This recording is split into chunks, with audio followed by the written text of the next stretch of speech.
All right, I'm back. I kind of pushed the live stream back 15 minutes because I had a mini emergency, but I was able to deal with that on time, and I'm back to talk about today's games. We had games from groups C and group D, where we already had group games from group A and B over the last 2 days, which was Friday and Saturday. It's now Sunday. I don't even, for real, it doesn't, I don't know what day it is because I was on vacation all week and I go back to work tomorrow, so it kind of feels weird. But how's everybody in here doing right about now? Did you have fun today watching the Euros?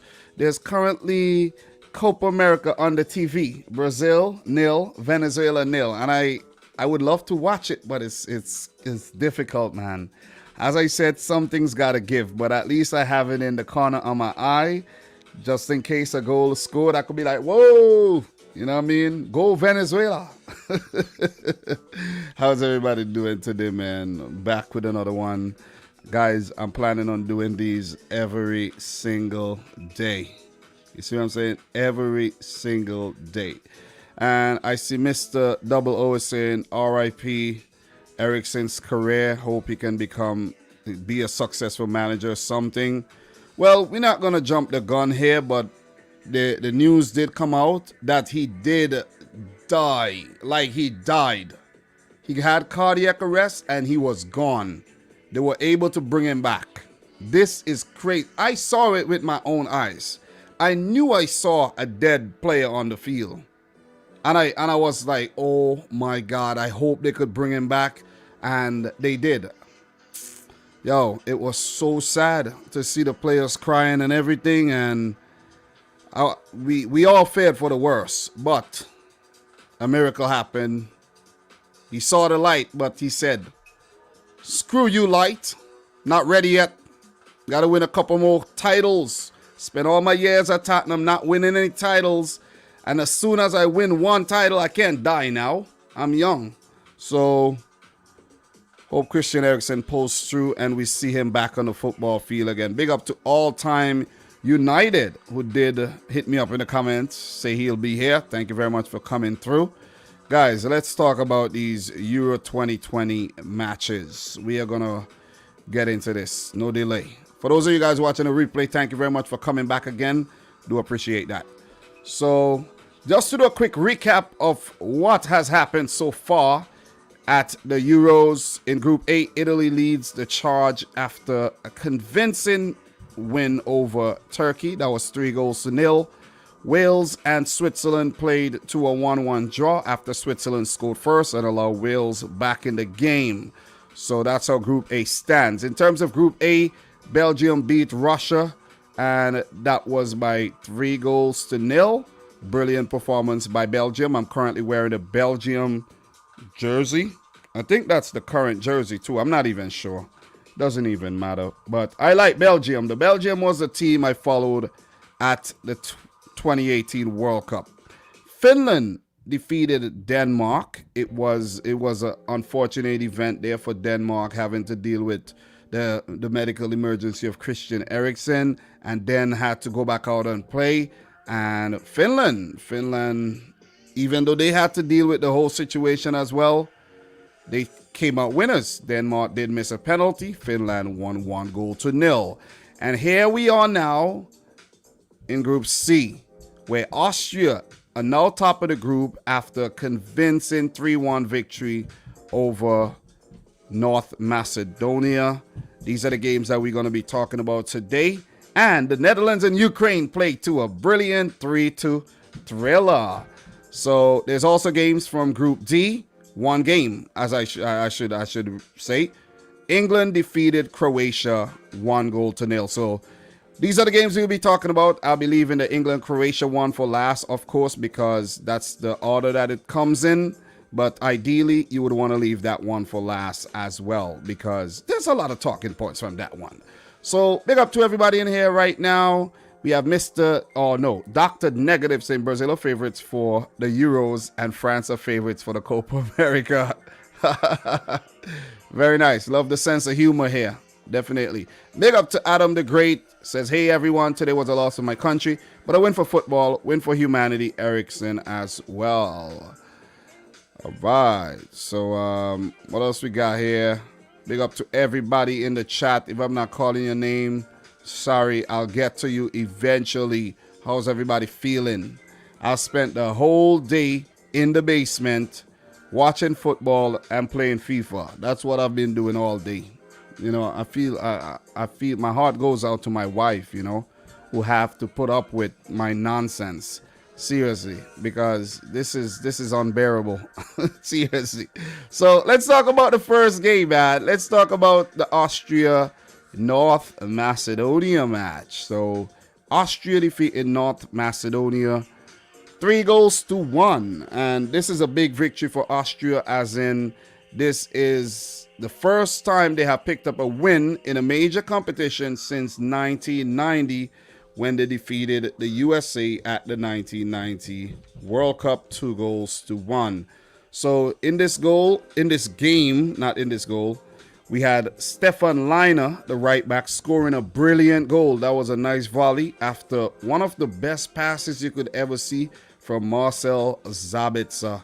That has to be assist of the tournament so far. Austria up 1-0. But Austria, they kind of slept a bit after scoring and allowed North Macedonia, who weren't that bad in the game. They were moving the ball around very well. They were playing with a lot of energy.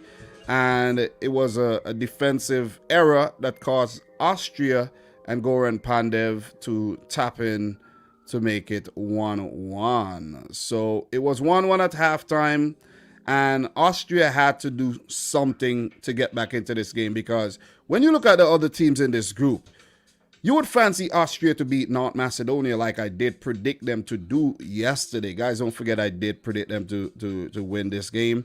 And when we're done talking about the 3 matches today, we will be predicting the 3 matches that'll be coming up tomorrow to have a little fun with that. So, second half, Austria, they came out all guns blazing. But in the 59th minute, this is where the game changed. You have to give plaudits and you have to give kudos to the manager, Frank Foda. He made 2 changes. He brought on Michael Gregorčić and Marko Arnautović. Arnautović, formerly of West Ham United, have been playing his football in China. The man is cashing in, and it paid tremendous dividends, because these are the 2 guys that ended up scoring the winning goals for Austria. Gregorčić in the 78th minute, and that was a brilliant cross by David Alaba, who, when he got forward, Austria looked a lot more dangerous, and the Real Madrid fans will be licking their chops right about now because of the fact that David Alaba has signed as a free agent from Bayern Munich to Real Madrid. So Gregorčić, the man who only scored 1 goal all season for Augsburg, popped up on the international scene. 1 touch into the back of the net past the North Macedonian goalkeeper. Isn't it amazing that you could have a poor season for your club and still make your national team? It is, you know, you get picked on potential. And in other news, Brazil have scored the opening goal of the Copa America, and they go 1-0 up over Venezuela. Who scored that goal? Is it who is that? I didn't even see who scored that goal, but it was from a corner. It looks Marquinhos. Marquinhos with the goal, guys. Marquinhos. So the big PSG man have put it in the back of the net for Brazil. Come on, man. We all know Brazil is going to win the Copa America, guys. So, you know, we all know this. So it's like, it doesn't even make sense covering the Copa America. It does, but still, ain't no competition there. Seriously. So, good goal by Gregorčić. And then Marko Arnautović, man. That was a brilliant goal by Arnautović. And it was a statement goal. Him going around the goalkeeper and everything. It was poor defending again. by North Macedonia, and Austria picked up their first ever UEFA Euro win and their first win in a major tournament since 1990. And look, for Austria, it's important that they won this game, because when you look at the group, guys, when you really look at the group, let's go back here and let's look at this group. When you have Netherlands and the Ukraine, and you saw what those teams did in the match that they just played against each other, you have to beat North Macedonia if you are to stand a chance of getting through, because it not only does it get harder after this, points on the board is points on the board, because Ukraine are down 3 points. And when Austria plays Ukraine, that would be a mammoth game in the grand scheme of things in terms of Group C. So Austria, they did what they had to do, and they picked up the big 3 points. As for North Macedonia, I have to say that they showed promise with a very talented roster that holds the likes of Goran Pandev, a legend in Italian football, in his body. Very good player in La Liga.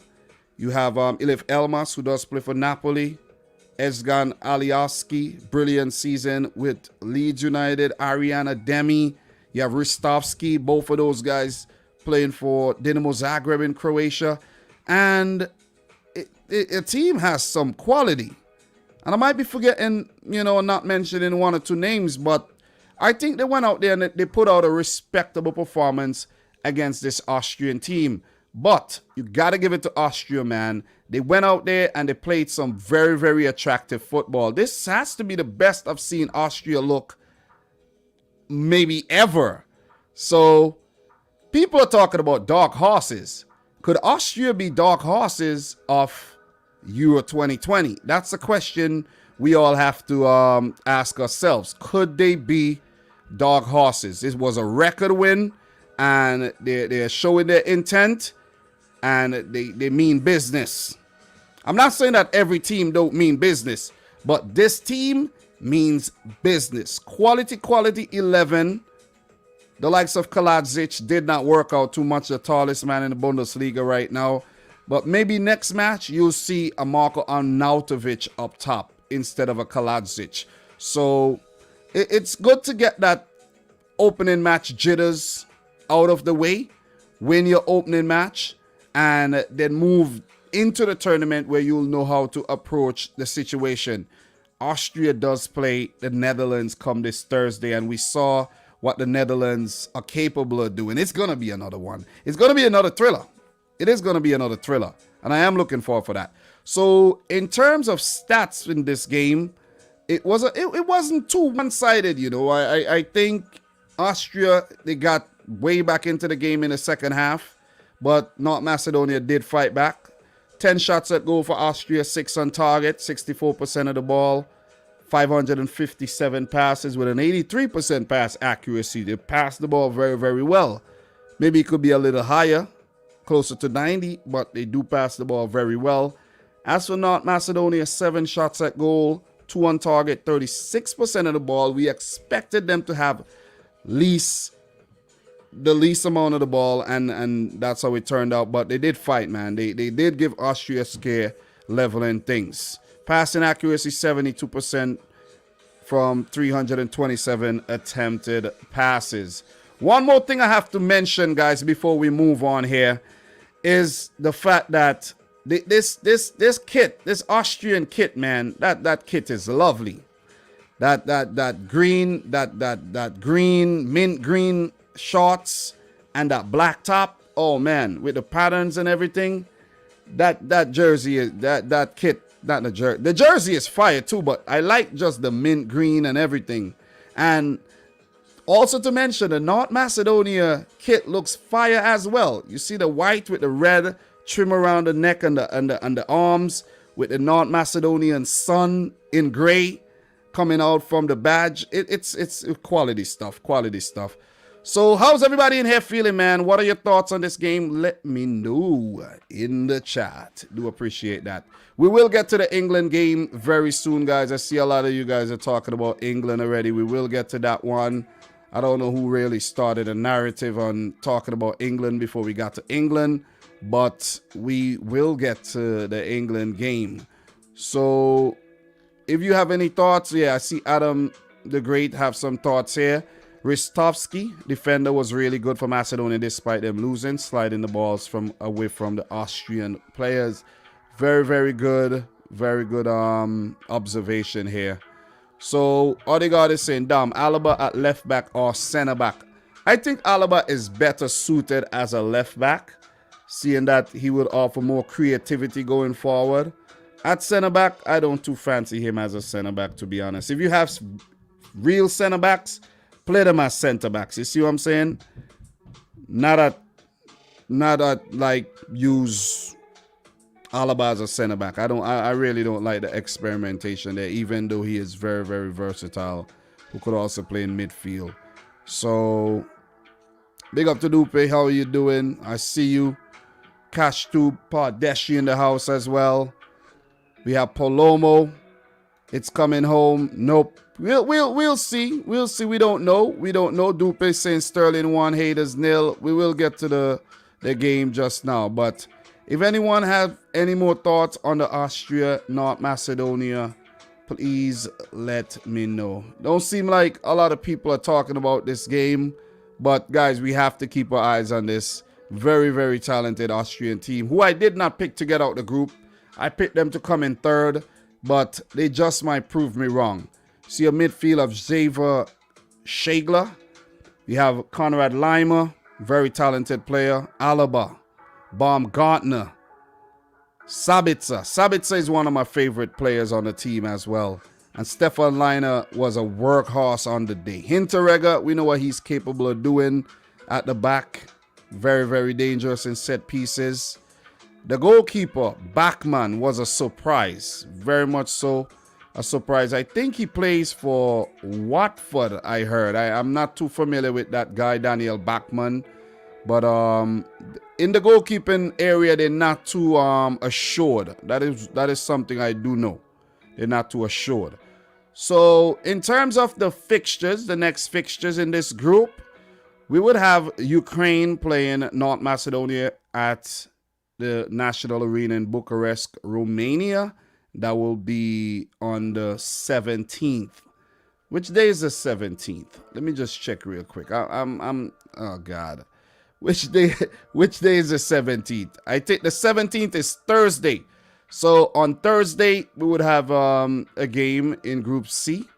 And then also on the 17th, the Netherlands will host Austria at the Johan Cruyff Stadium in Amsterdam. That would be a very, very, very good clash. So we shall move on. Oh, the word's not coming out right now, but we shall move on from this group. It's too early to call. It is too early to call, but my predictions are Ukraine to top it. Yeah, I know. I expected them to pick up a draw today. They almost did, but they didn't. We're going to move right into that game. I did predict the Netherlands second, Austria third, and North Macedonia last. So, how's everybody feeling right about now? I had a long day. Very long day. Adam the Great, Sabit's a great player, but was arrogant today too much. Was surprised he didn't get a yellow. Well, the referees haven't been really dishing out yellows like that, you know what I'm saying? They're just taking it easy. Big up to Jersey Boy in the house. How are you feeling? What else we have here?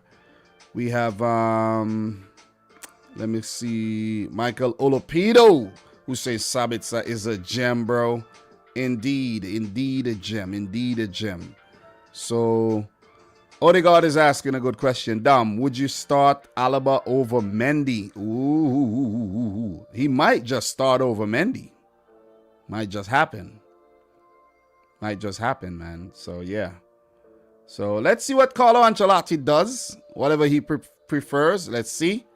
Let's see what he does. So, big up to 8744 in the house.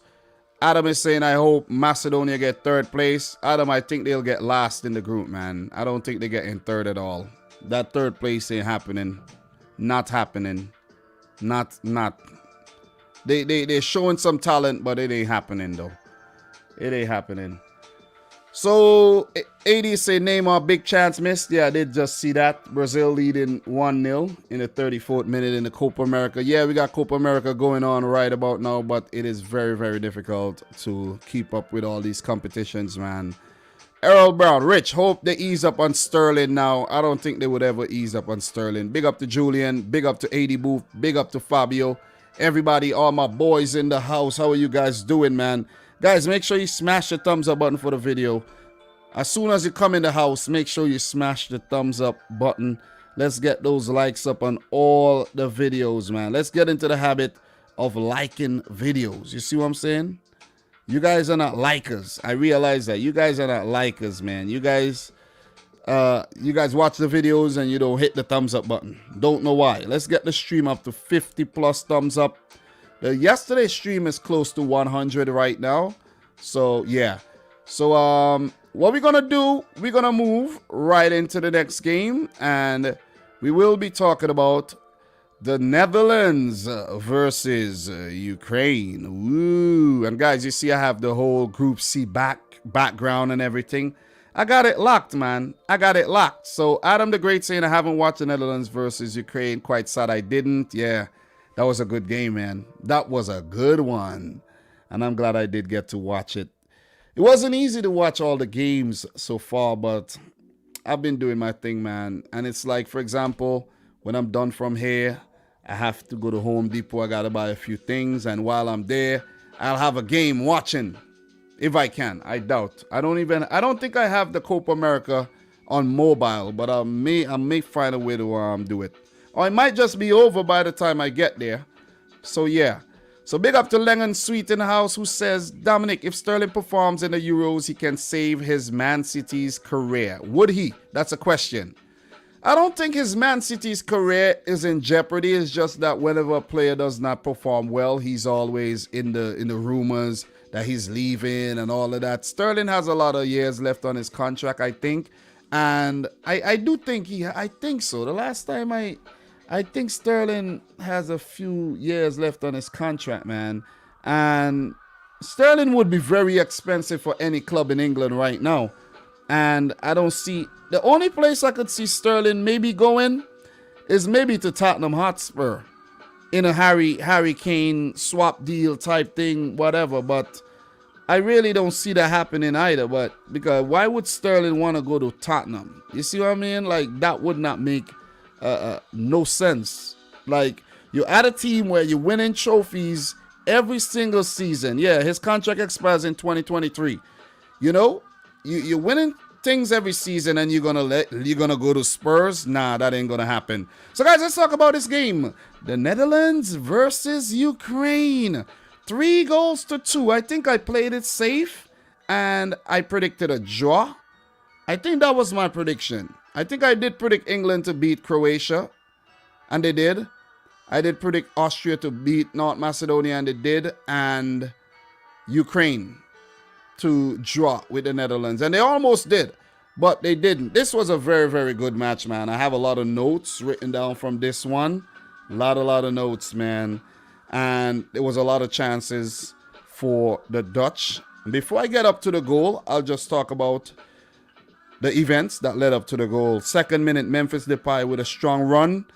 Burst through the Ukrainian midfield. Burst through the defense. Almost scored. Very, very good save by the keeper, Bouchan.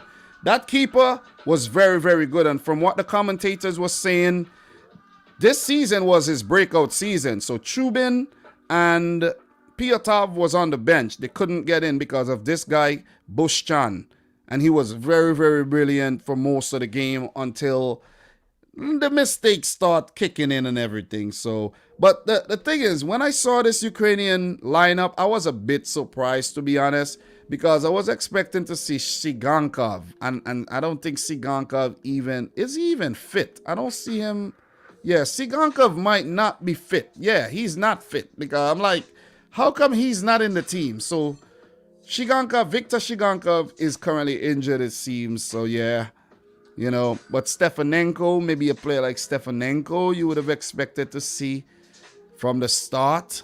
So I guess it's an expected 11 then, but with the exception of Shigankov, who I think could have played where Zubkov played over there.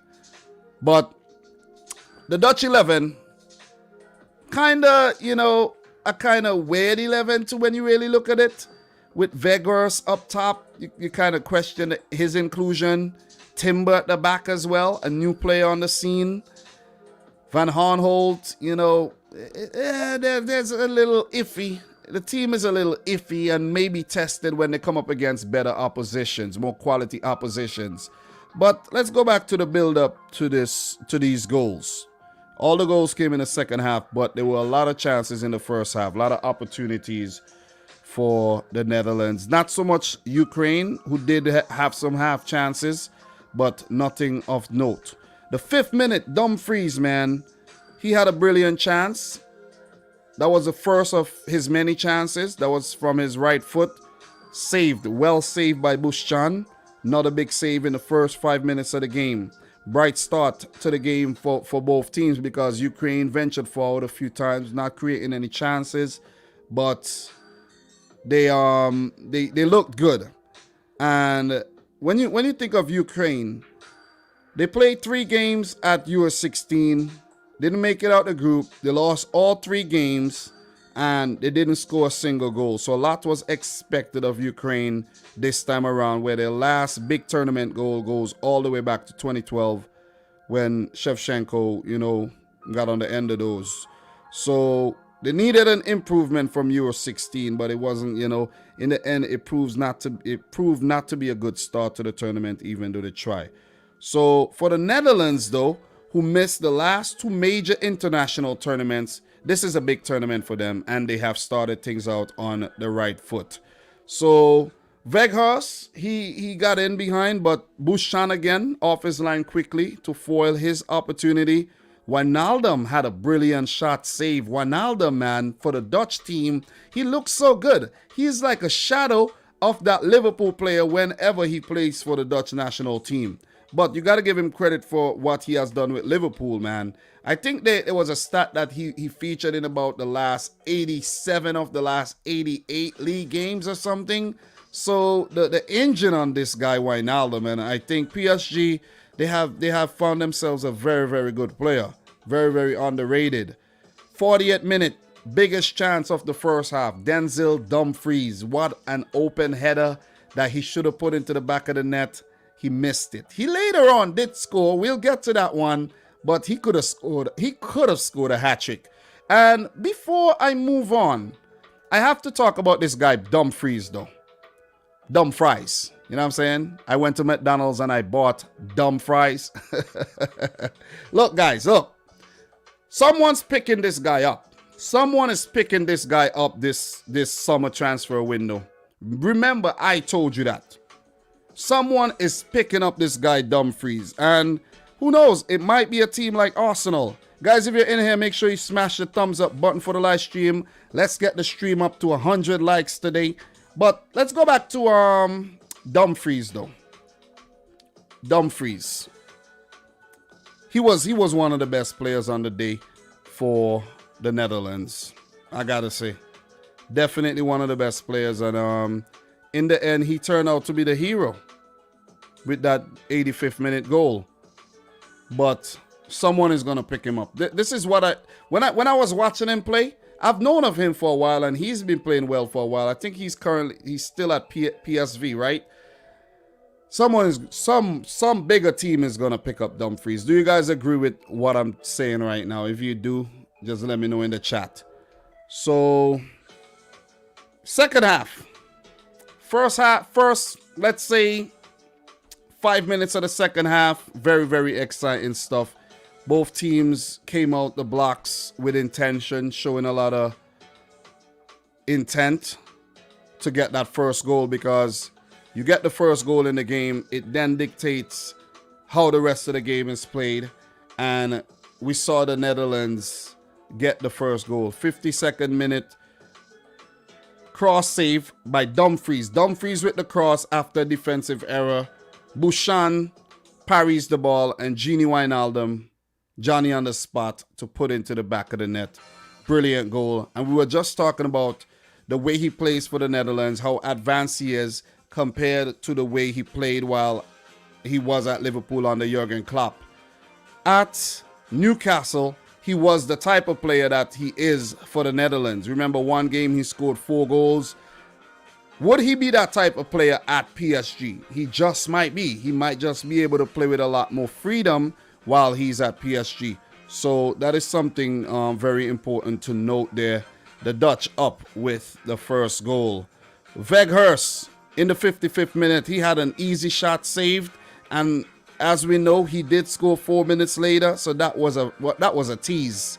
It was a sloppy defensive performance by Ukraine as Dumfries powered through the defense. The ball popped up, and Weghorst was first to the ball to put it in the back of the net and to quell any doubts of him being included as a starter in this team.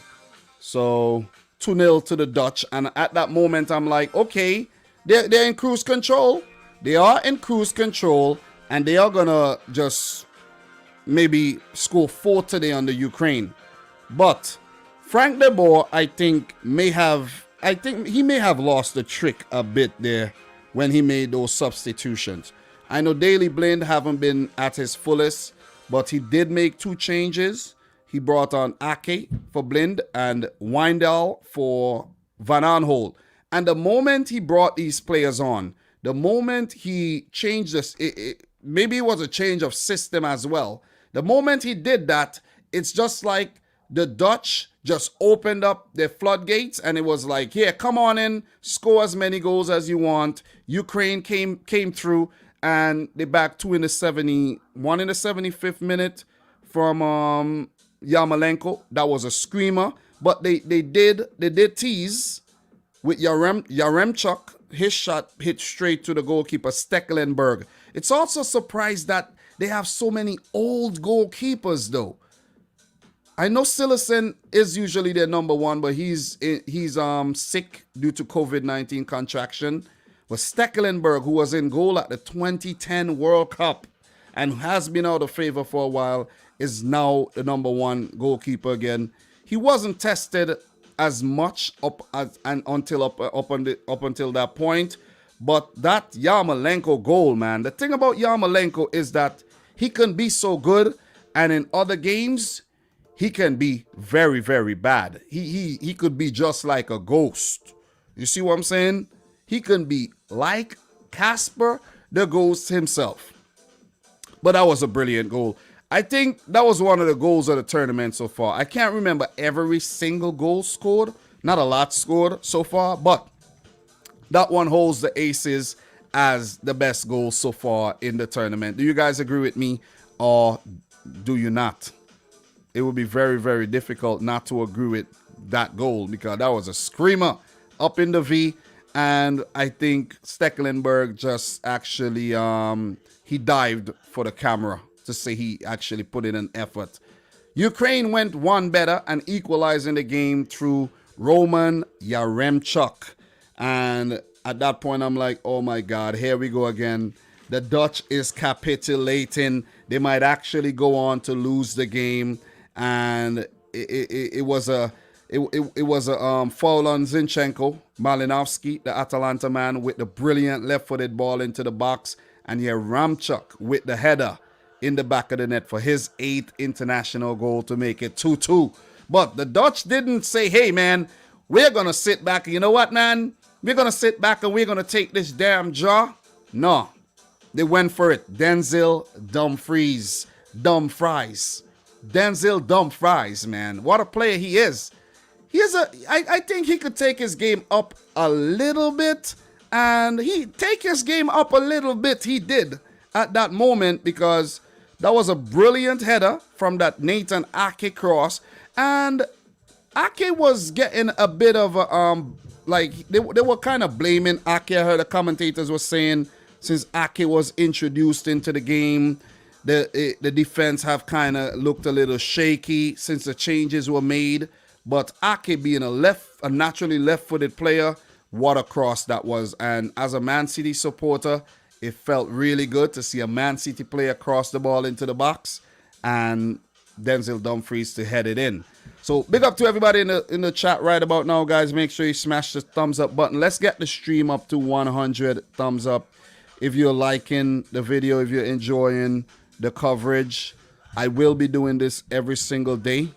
At least I'll be attempting to do this every single day. And I'll be wearing different clothes every day. So you know I'll be coming in fresh. You know, I have to start tapping into the jersey collection. I'm wearing the Belgian international jersey today. And who knows what I'll wear tomorrow. Who knows? Who knows? But brilliant game, man. This has been the best game so far of Euro 2020. Yesterday I was saying, while watching the Denmark-Finland game, I was like, God damn, this tournament is boring so far. But maybe I spoke a bit too fast because the tournament is heating up, man. It is heating up. You see what I'm saying? And I'm not talking about microwave heat. I'm talking about bonfire. You see what I'm saying? Real hot. Big up to the boy Thriller who says, Dom, don't you have a Costa Rica national team jersey? No, I don't. I have a Chilean national team jersey, but I don't have a Costa Rica. I just got an El Salvador national team jersey. So, yeah. So, big win, man. Big win. The Dutch, they had to win that game after the way they started, and they were 2-0 up. And if they had allowed Ukraine to even get a point, a lot of questions would have been, you know, asked of Frank de Boer. And I think the Dutch fans are still going to ask questions of Frank de Boer here because you have a 2-0 lead and you allowed Ukraine to get back into the game.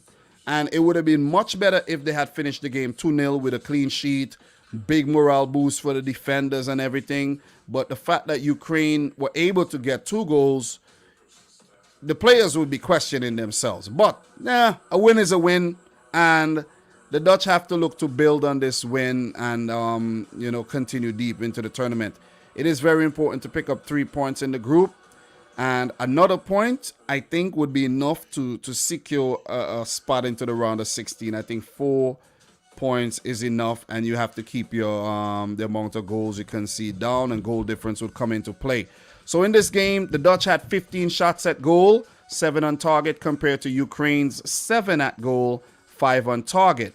62% of the ball for the Dutch, 38% for Ukraine. The Dutch passed the ball very, very well. 661 passes with an 89% pass accuracy. And you have to give some credit to Frankie de Jong and Martin de Roon in the midfield. Also, shout-outs to Memphis. Memphis Depay, what a player he is, man. You know, and a lot of times he does not get the credit he deserves. But Memphis is, if not the most important player, I think he is the most important player for the Dutch national team. So, shout-outs to him. The Ukraine, 38% of the ball, 413 passes with an 81% pass accuracy, and they have lost their first game of the tournament, and they have a mountain to climb now.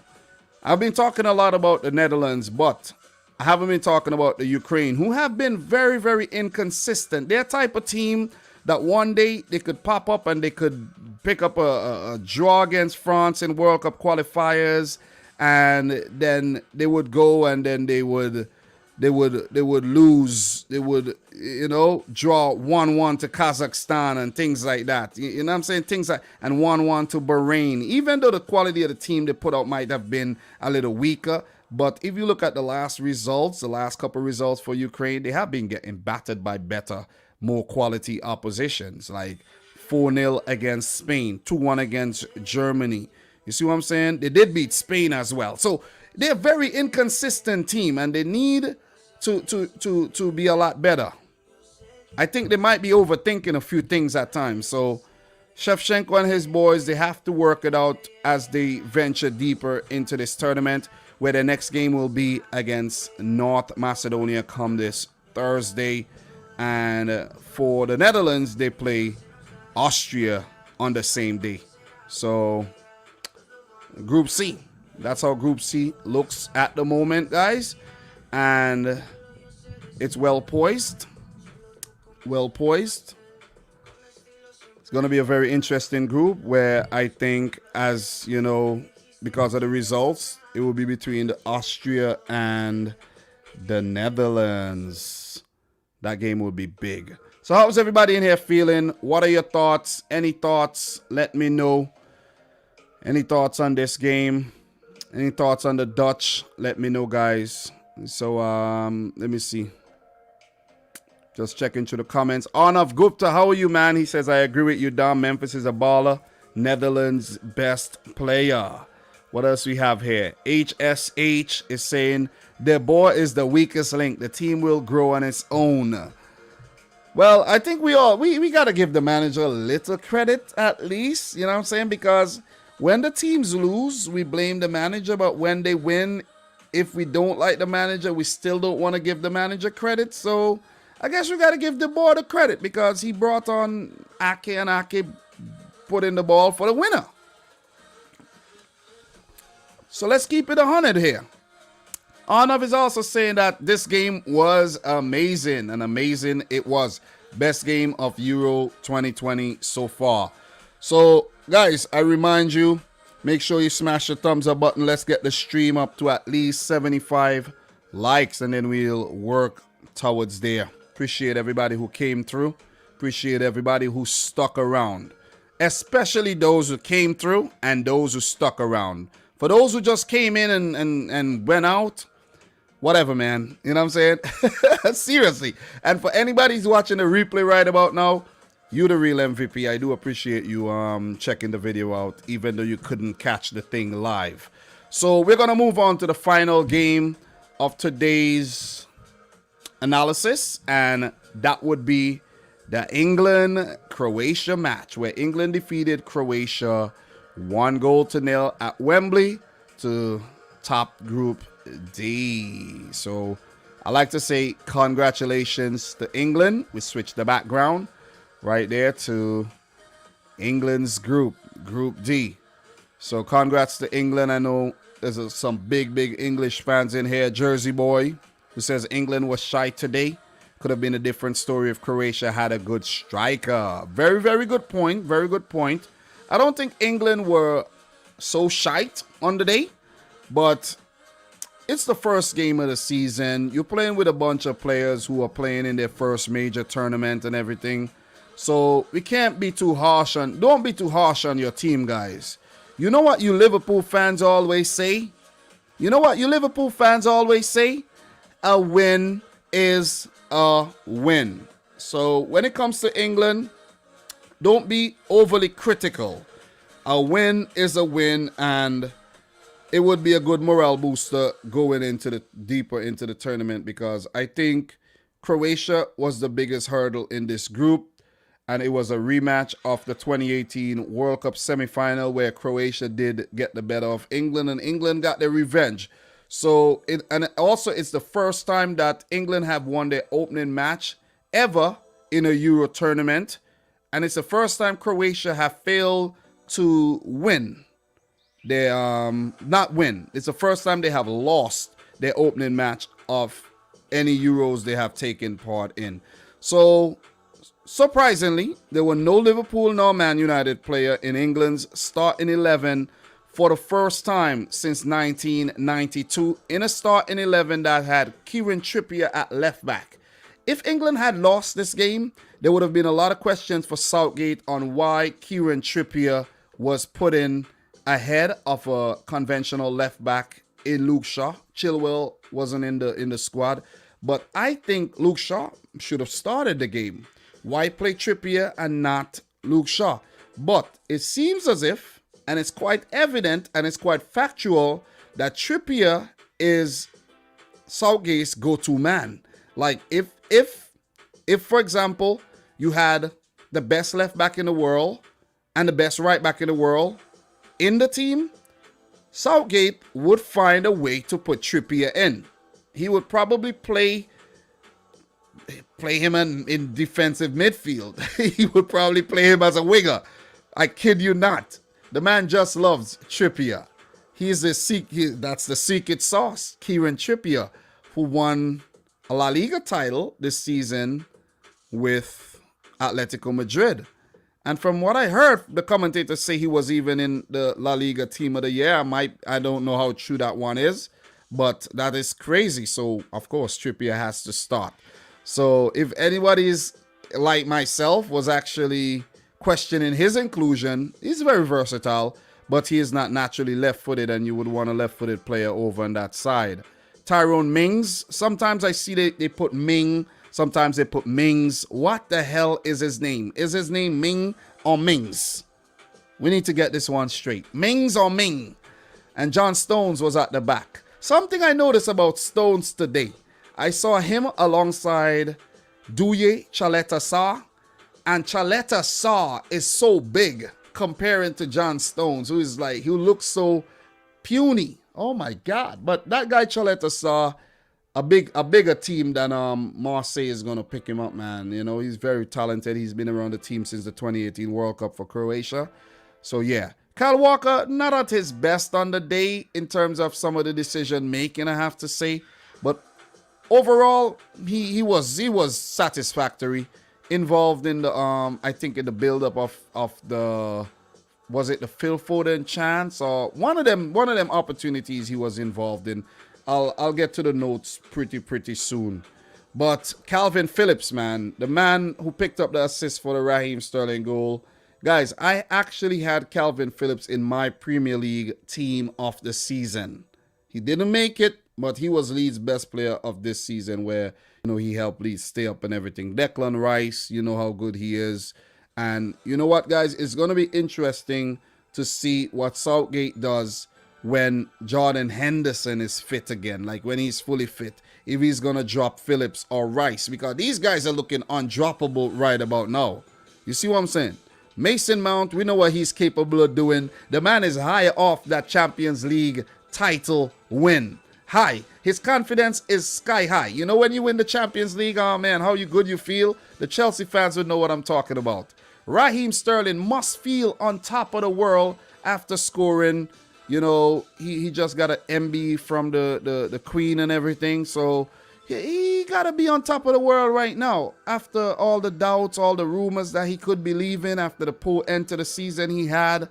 So it's good that Raheem Sterling actually scored that goal. Phil Foden, he hit the post. He had a solid game. Harry Kane, not involved so much on the day. I think they need to get Harry Kane more involved. And if he's on the end of, let's say, 3 chances, you know at least 2 are going to end up in the back of the net. Look, guys, this Croatian team is a team I have followed a lot for the last 3 years. I have followed this team. I know this team, not all the ins and outs, but I know these players very, very well. Because of the whole COVID-19 situation in 2020, it kind of fell off a little bit, and I haven't really been talking much about this Croatian team under Zlatko Dalic. Zlatko Dalic looks like he needs to hit the gym. Just got to make that clear. His belly is looking way bigger than mine. He got to hit the gym. Zlatko Dalic and I could be gym partners because we both need to hit the gym. Seriously. But if you look at this Croatian team, just before we get into the match facts here, before we look at this Croatian team, it's still a very talented 11, you know, but when they need a bit more talent coming through and pushing for one of these starting spots. I think Zlatko Dalic could be missing the trick here by not actually putting in a Josip Brekalo and a Nikola Vlasic from the start. If you really get what I'm saying, guys. Just think about what I'm saying. Teams are used to playing against the Perisic and the Kramaric and the Margic and the Brozovic and the Rebic. But if you put in a player like Brekalo or Vlasic, who had a great season in the Russian league, Brekalo a great season as well in the Bundesliga for Wolfsburg, play these guys. You see what I'm saying? Brozovic, I realize, is an Achilles heel. He's very slow, very lethargic, and he wasn't so good in the game. Put Kovacic in that position. You bring in a player like Brekalo. Change up the system a bit. You see what I mean? Croatia have a lot to work on. Joško Vardiol, he was very good at left back. And I'm talking about players who coming through this Croatian team. And Joško Vardiol is one to make note of. And maybe if Dejan Lovren was fit, Chaleta Saw would not have even started the game. You see what I'm saying? So Croatia needs a bit more innovation if they are to actually challenge at this tournament. I think I have Croatia going out at the round of 16. And the round of 16, they will go out if they don't really get their act together. 6 minute, Foden hit the post, the upright. That was very, very close. Very good build-up. And it would have been nice if Big Philly style had put one in the back of the net. 8 minute, Calvin Phillips. What a shot that was. Powerful shot saved by Livakovic. And for the first 20 minutes, it was very, good early pressure by England. But no reward, and they were the better team in the opening 20 minutes of the game. Croatia had nothing going forward so far. But in the 27 minute or so, Ivan Perisic did get a good chance, but he did scuff his shot. And it was mostly uneventful for the remainder of the first half. But England's goal came in the 57th minute when Raheem Sterling put one past Dominic Livakovic after a brilliant pass by Calvin Phillips, who received the ball from Kyle Walker. I was talking about Walker being involved in the build-up to that goal. And that was brilliant. That was brilliant. And that was actually Raheem Sterling's first major tournament goal, according to the commentator. I have to fact-check that, but I believe, because it's not until recently that Raheem Sterling starts scoring a lot of goals for England. Harry Kane, he had a chance in the 60th minute. It was cleared by Vardiol. Very, very, very good block by Vardiol there. And Kane ended up hitting his head on the upright. That must have been painful. And it's good that we didn't have another Christian Eriksen situation there. I don't want to make light of that, but there's been a lot of head injuries at this tournament. I don't know where all these head injuries are coming from, guys. But they are more prevalent than ever before. Maybe we just started to notice them because they've been talking about them a lot more often than before. Robert Rodriguez is saying, great goal from Sterling. Yeah, man, because usually he does put them way over the crossbar, like he did in the 75th minute, when if he had his body over the ball, he could have put one into the back of the net. Rebic did get a chance in the 65th minute. He snatched at it. It was more of a half chance. And something to actually note here, guys, is that Jude Bellingham, who came on as a substitute around, I think Jude Bellingham, let me double check when he did come on just to get this correct, because this is very, very important. You see, Croatia making the substitution in the 70th minute. They're bringing on Vlasic for Brozovic, who Brozovic was poor in the game. Brekalo for Kramaric. And, Kramaric, I like Kramaric, but maybe Zlatko Dalic needs a rethink in the next game. Marcus Rashford did come on for Phil Foden. Rashford isn't fully fit. Maybe that's why he didn't start. Phil Foden with the new Paul Gascoigne inspired hairstyle, looking fresh as ever. And we had Bruno Petkovic coming on for Ante Rebic. Jude Bellingham in the 82nd minute came on for Harry Kane and became the youngest ever player to feature at UEFA Euro, any UEFA Euro tournament, at the age of 17. And he beat my doppelganger, my lookalike, Jetro Willems, who was 17 back in 2012 when he featured for the Netherlands. So that's fun fact for you there. Mario Pasalic did come on for Mateo Kovacic, and he had a chance that he blasted way over. So that was that. That was that for the game. And it wasn't a polished performance by England. Dominic Calvert-Lewin also came on. Got to mention that he's my namesake. Wasn't a polished performance by England. But guys, look, man. Ademola, look, man. A win is a win.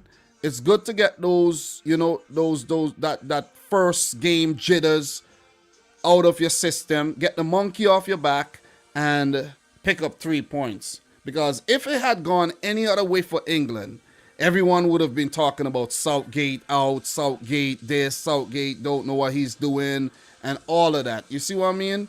So for them to pick up a win, you got to give them credit, because guess what?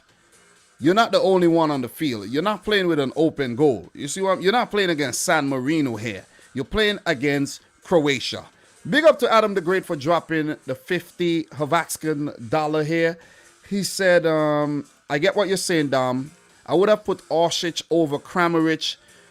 Kramaric good for Hoffenheim, but meh for Croatia. Modric, Perisic, Kovacic, Rebic, and maybe Lovren our best players.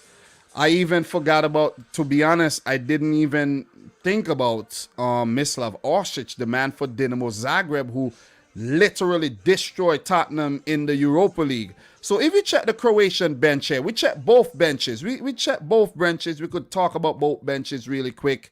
For Croatia, the backup goalkeepers, Kalinic and Sluga, those won't feature in the tournament. I don't think they're necessary to feature because both of them are not that good.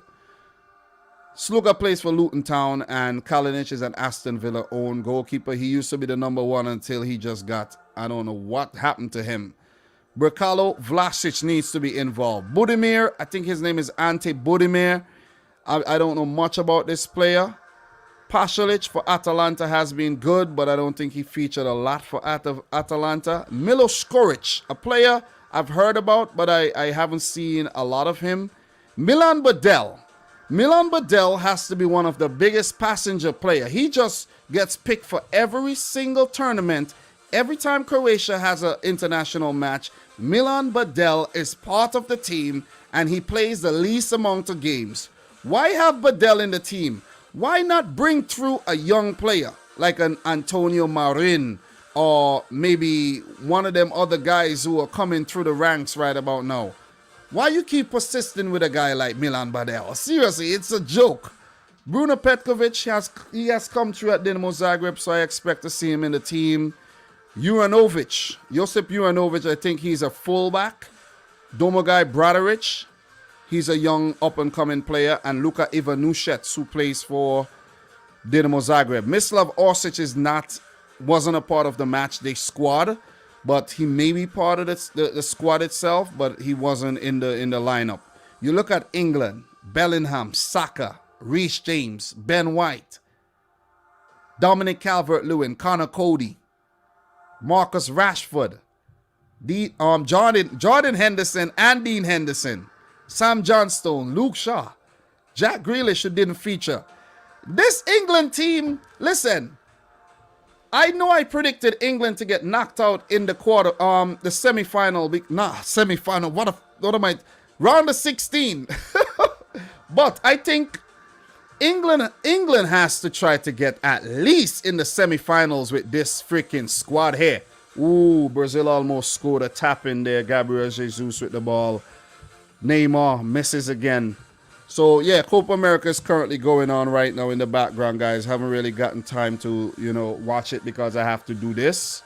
But the Copa America, something's got to give, and it has to be the Copa America. Guys, if you're in here and you haven't yet liked the video, smash the thumbs up button. Let's get the stream closer to 100 likes. And for the 2 people who actually disliked the video, thank you very much. I do appreciate that, man. I do appreciate you coming through and showing how much you love what I'm doing right now. So, England won, Croatia 0. England did a lot of things right, and they ultimately ended up winning the game. Could they have played better? Yes, they could have. But they have started things out on the right foot. As for Croatia, they have to go back to the drawing board, and they have to work out their issues. In terms of stats in this game, guys, got to give you the stats. England with 8 shots at goal, 2 on target. Croatia, 8 shots at goal, 2 on target. Possession was pretty even, with Croatia outpossessing England with 51% of the ball. England 49% of the ball. The passing accuracy was the same, 84%, almost the same amount of passes. The game was very, very, very even. The only thing that separated these two teams on the day was a goal, a G, for Croatia, where they looked very, very, very impotent in the final third of the game. I gotta say that. They look very impotent. Thriller is saying right now, England versus Scotland will be a massive, massive game. Hope we get an entertaining spectacle. Will be a derby. Guys, honestly, I think people are hyping this one up because it's England versus Scotland. England should handle Scotland. I think England should handle Scotland, man. Seriously. They should. They definitely should. They should handle Scotland. No disrespect to Scotland at all. You know? So, Hail to Theft is saying, I'll sleep on Scotland every day of the week. Yep, me too. I don't have Scotland getting out of this group. I have them coming in dead last. They just might prove me wrong and come in second or something. Dupe is saying, how are England not scoring more goals? Well, look, got to take the chances when they come to you, man. You know what I mean? Croatia wasn't so bad at the back, hence the reason why England only got 1 goal.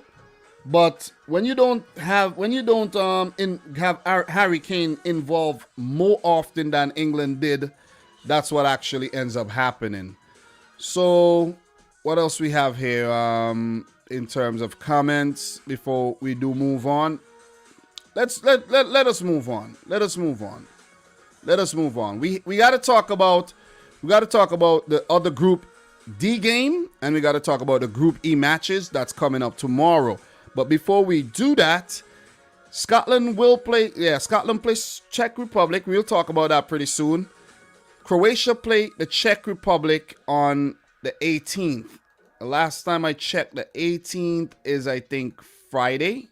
I think that might be Friday. So let me just double check that really quick. Yeah, Friday is the 18th, where Croatia play the Czech Republic. And England play Scotland on that very same day. That will be an 8 o'clock game if you're in England, 3 o'clock game if you're in New York like myself. So let us talk about the game between Scotland and the Czech Republic really quick, and then move on to the Group E matches, and then we'll call it a day for our daily Euro 2020 roundup. Appreciate everybody who's in here right about now. You guys are the real deal. I cannot believe what I'm seeing right now. I cannot believe what I'm seeing right now. It's my boy Paul Bailly. Guys, do you remember Paul? How are you doing, Paul? Oh man, my mind have run on you a couple of times, you know, and I'm like, what has happened to my boy Paul? Guys, amazing story, man. Paul, you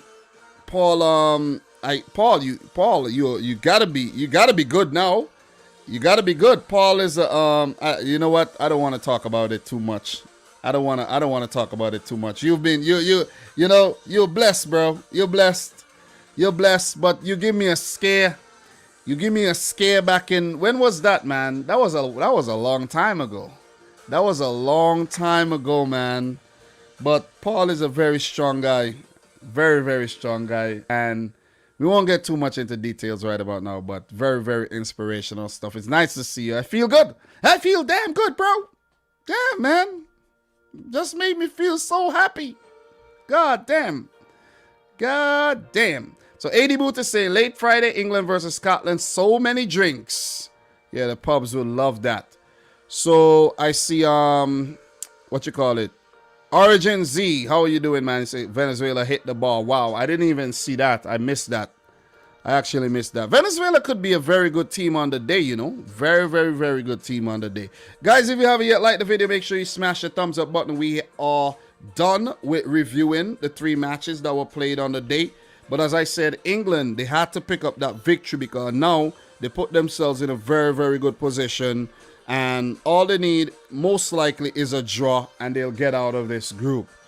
And they won't want to just do that. They would want to end up top in the group. But according to who they play, where they could meet, if they top the group, they will meet a team from Group F, the group of death. England might just want to screw things up and, you know, avoid those teams. If you get what I'm saying. So, predictions, man. We're going to predict the games. Let me write my predictions down so that I don't forget, because I kind of forget, you know, the predictions I made yesterday. So, Scotland, the Czech Republic, This game will be at Hampden Park, Glasgow. Scotland has home advantage. So Scotland versus the Czech Republic. If you guys have predictions, let me know your predictions in the chat. I'll definitely appreciate that. So let's just take a look at this fixture right about now. Scotland versus Czech Republic.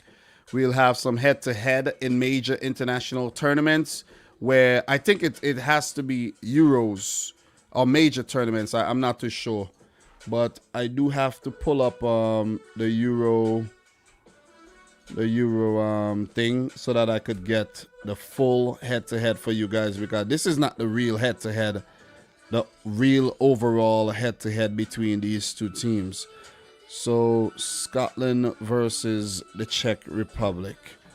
So Scotland versus the Czech Republic, guys. 9 games. 9 games. I had my little son Liam running the bat there. 9 games between these two teams and 4 wins apiece. I think I did talk about this one yesterday, you know. 4 wins apiece, 1 draw. I can't even remember my prediction here for this one. Guys, do you remember what I predicted for this one?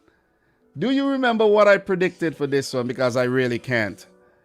So it seems like Brazil scored. No, they didn't. I did talk about this one already. I think did I predict a win for the Czech Republic? I can't even remember. But look. The Czech Republic is not a team to mess around with. I got to put it out there. Yaroslav Silhavy and his boys are going to come out all guns blazing. And this Scottish team under Steve Clark, they got to watch themselves. Even though they're at home, they got to be very careful with this Czech Republic team. I think I'm going to play this one safe. I can't remember what I said yesterday, but I'm going to play this one safe and I'm going to say a draw. I'm going to say a draw. So Brazil they got a penalty. Brazil got a penalty. I think Danilo has been brought down in the box. Referee pointed the spot. I'm going to go for a draw here between Scotland and the Czech Republic. Adam the Great is saying Scotland to win 2-1 playing at home, and they beat them 2 times in the Nations League. But look, the Czech Republic, look at the Czech Republic record here in the Euros versus Scotland. 3 wins, 1 draw, no losses. The Nations League, Scotland did beat the Czechs twice, yes. And the last 3 games between these two teams, well, the last 4 games, Scotland have gone unbeaten, winning 3 of the last 5 games. They have lost 1. The last time they lost to the Czechs, you got to go all the way back to 2010 for, I think that was World Cup that might have been Euro qualifiers. Let me see. That might have been the let me see. Let me make sure I get this one right. Yeah, that was European qualifiers. That was European qualifiers. They did draw the game, and that was the last time Scotland actually lost to the Czech Republic. So the record is even, and I'm gonna go for a draw. Daniel Mack is saying Scotland are unbeaten in 13. Yeah, I'm going for them not to lose. And they will lose eventually in this group, by the way. And I'm going to say this one ends in a 1-1 draw. So I'm going to go for a 1-1 draw. That's my official prediction, 1-1 draw. So in the Copa America game, Brazil 1, Venezuela 0, Marquinhos with the goal. Brazil has a penalty. I should say Neymar has a penalty, and he's about to step up. What is it going to be? What is it going to be for Venezuela? Is that Farinez in goal? I'm not even sure who is in goal there. So Neymar steps up, stutters, and he puts it into the back of the net. Sticks out his tongue and celebrate. So Brazil, like we all expected, are going on to win the opening match of Copa America. This is too freaking easy, man. This is too easy. That's too easy for Brazil. Way, way, way too easy. So I'm going to go for Scotland, Czech Republic to play to a 1-1 draw. So what we're going to do, we're going to move on. Nippon is saying Scotland will win the game. Thank you, Nipun, for dropping your prediction. We're going to move on to the other games. We're going to take a look at Group E, guys. Let's preview Group E. We are going to preview Group E, and I have to take a look at what you guys voted for in Group E. I did talk about it yesterday, but I have to double check what you guys predicted. So we're talking about Group E right now. Bam, Group E. Got the Group E graphics up in the background. We got to hit the poll. My prediction for Group E, I think I predicted Sweden to top this group, Spain to come in second, Poland third, Slovakia fourth. I think that was my prediction. So let's see how it works out. Let me check the poll and see what you guys said. You guys said Spain are going to top the group, of course. Very boring. You guys are very, very boring when it comes to the predictions here. I went for a left field prediction and picked Sweden under Jan Andersen, who I think is a very, very good manager. And I think he'll continue doing wonders with this Swedish team. So going back to the Group E prediction, let me get it right now, have it coming up. You guys predicted Spain, 581 votes, 75% of you guys said Spain would win the group. 12% said Sweden, 11% said Poland, 2% give Slovakia a chance. So Spain, Sweden, Poland, Slovakia were your predictions.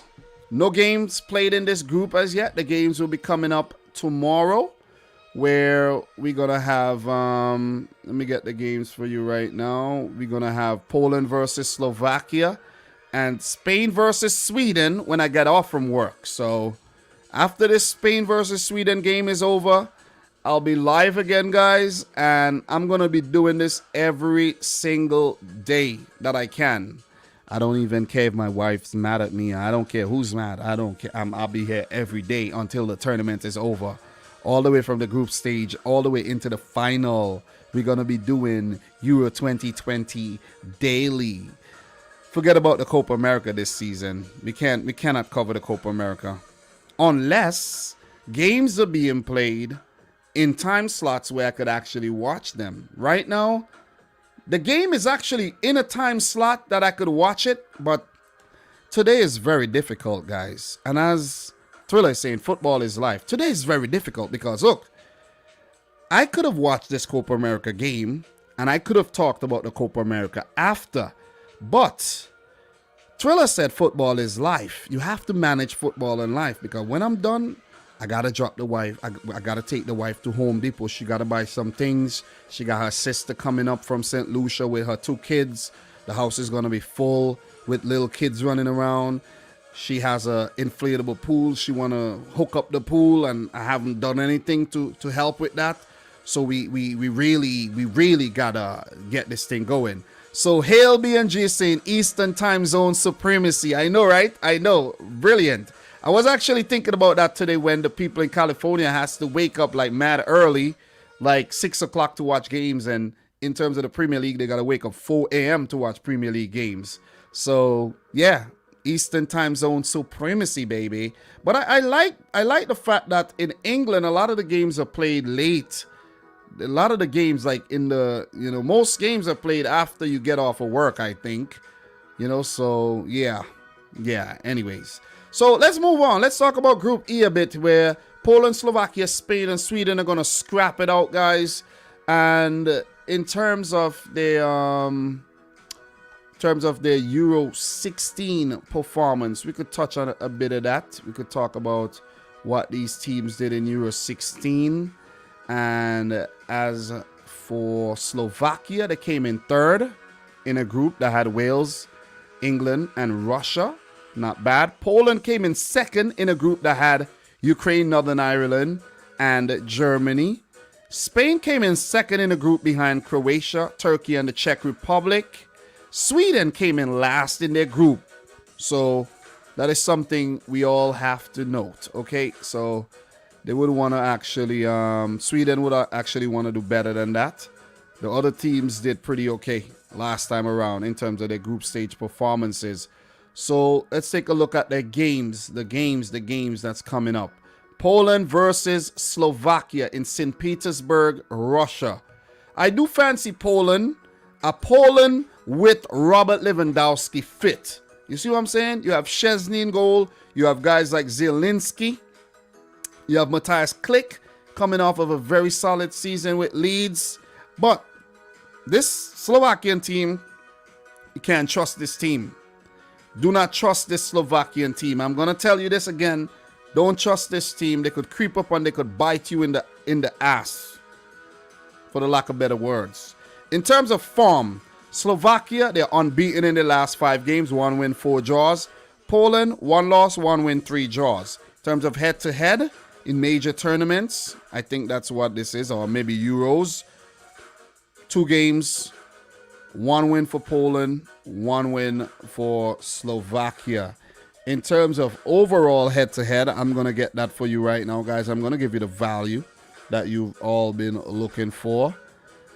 Overall head-to-head, these teams have played 8 matches. Poland with 3 wins, 1 draw, and Slovakia with 4 wins. But Slovakia have been getting the better of Poland recently. The last time they met was in 2013.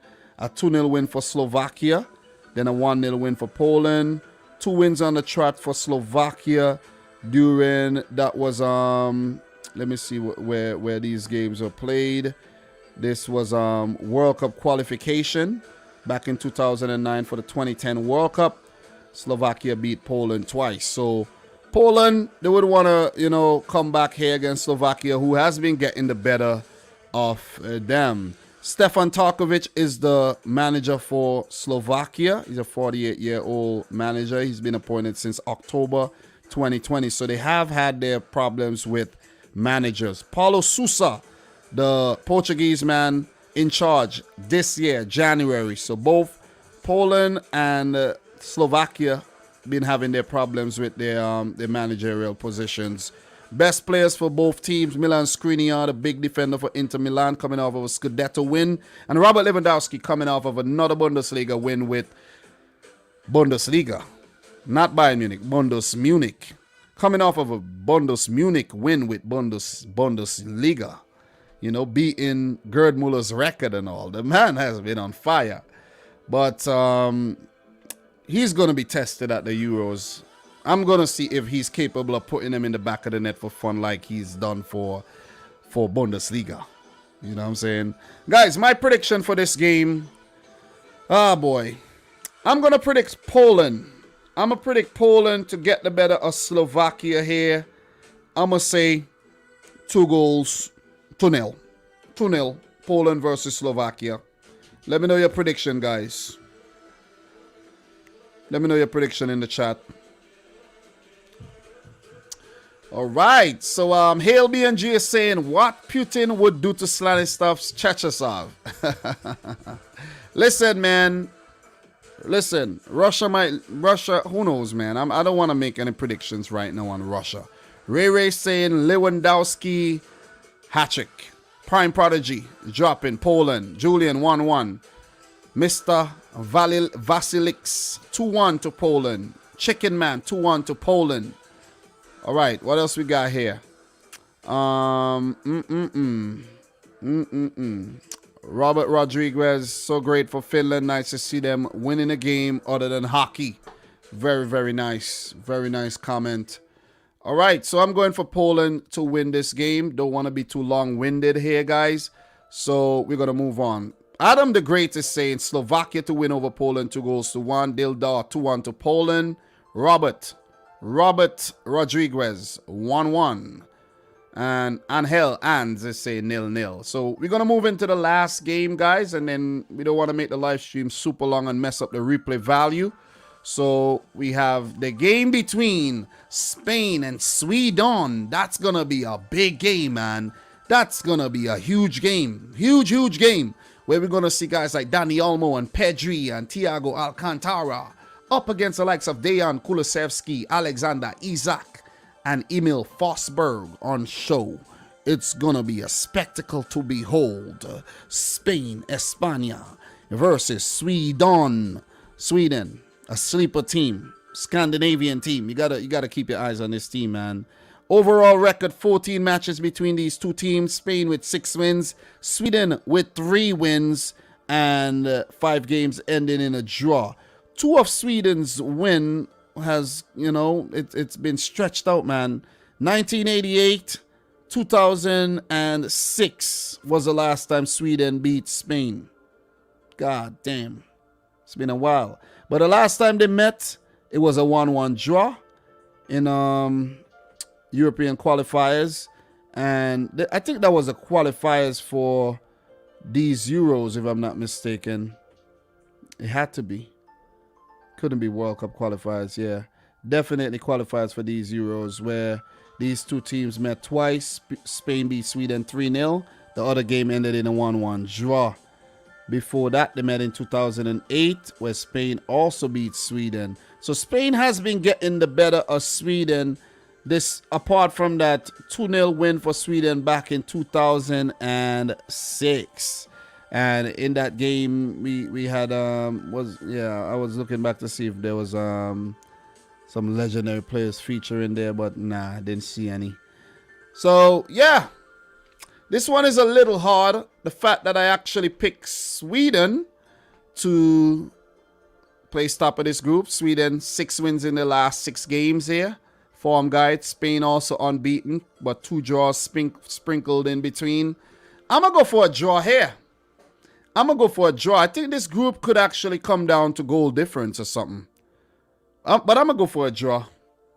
Spain versus Sweden. I'm going to say Sweden holds Spain for another draw. What do you guys think, guys? I think this game will be in Seville. This game will be played in Spain. So Spain would have home court advantage. I'm going to go for a 1-1 draw. Might be wrong here, but I'm going to play it safe. I'm going to play it safe. You don't have to play it safe, but let me know your predictions in the chat, guys. Let me know your prediction. Adam the Great, I'm calling Moreno to score a brace, but the Swedes bite back and score 2. 2-2 draw. Wow. Bold prediction. Julian, Portugal will top the group. Remember, I told you that.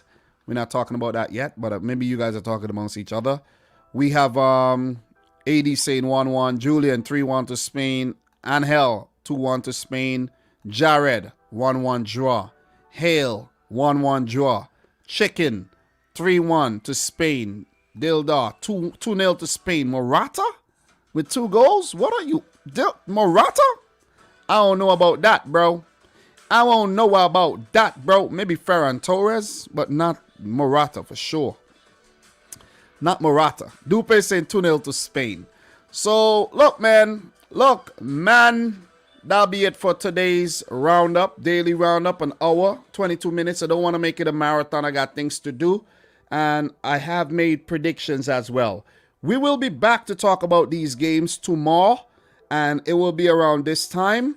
And it'll be about an hour and some. Don't want to make it crazy long, because I have a lot of other things to do.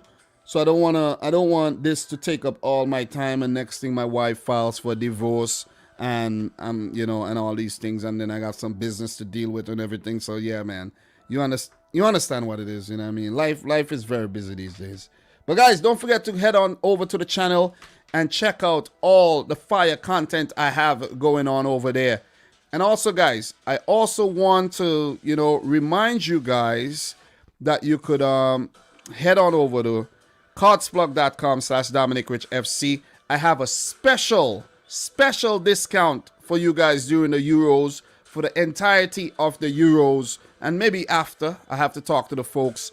35% off any card when you use my code Dominic Rich FC. Okay, all the links would be in the description box down below, guys. A whopping 35% off. Okay, not 15, not 20, but 30% off. All right, so head on over to the site and you could get yourself one of those lovely cards they have over there. They even have a Euro 2020 design, guys. Let me show you guys what's going on over there in terms of Cards Plug, man. If you think I'm lying, look at what's going on right now. Look at what's going. And you could also win a Euro discount by putting in your email and play the game. You know what I'm saying? You could get a free card. You could get 25% off. Head on over to the site. You see what I'm saying? Head on over to the site and get yourself one of these cards, man. I definitely got to get me a Euro card, though. I don't want to... You know what? I don't want to play the game right now. But this Euro card looks fire. And I have 3 of these cards on the wall right here. So, let me show you guys what's going on here. In terms of the cards, this is the big card. This is the big card right here. Big boy card. See how big it is? Very quality stuff. You know what I mean? It doesn't bend. You know what I'm saying? Doesn't break. It doesn't fold. Just like your boy, Dominic Rich FC. So guys, from your boy, Dominic Rich. Until tomorrow. Or next time. I'd like to say thanks for watching. Peace out. Rich Squad. Peace.